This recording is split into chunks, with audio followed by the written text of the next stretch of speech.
ಜನವರಿ 26ರಂದು ಗಲ್ಲಿಗೇರಿದ ಸಂಗೊಳ್ಳಿ ರಾಯಣ್ಣನ ಕಳೇಬರವನ್ನು ಅಲ್ಲಿದ್ದ ಅವನ ಅಭಿಮಾನಿಗಳು ದೇವಲೋಕದ ಪಾರಿಜಾತ ಪುಷ್ಪಮಾಲೆಯಂತೆ ಎತ್ತುಕೊಂಡೊಯ್ದು ಸಮಾಧಿ ಮಾಡಿದರು.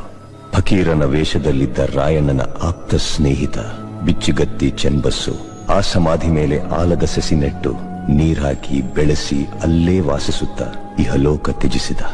ಅಂದಿನ ಆಲದ ಸಸಿ ಇಂದು ಬೆಳೆದು ದೊಡ್ಡ ಹೆಮ್ಮರವಾಗಿ ನಿಂತಿದೆ.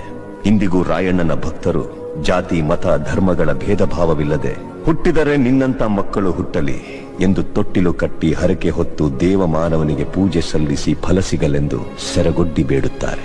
ರಾಷ್ಟ್ರಪ್ರೇಮಿ ಸಂಗೊಳ್ಳಿ ರಾಯಣ್ಣ ಮರಣವಾದ ಸುಮಾರು 116 ವರ್ಷಗಳ ನಂತರ ರಾಯಣ್ಣನ ನುಡಿಯಂತೆ ನಟ್ಟ ನಡು ರಾತ್ರಿಯಲ್ಲಿ ದೇಶ ಬಿಟ್ಟು ಹೋಗುವ ಪ್ರಸಂಗ ಬ್ರಿಟಿಷರಿಗೆ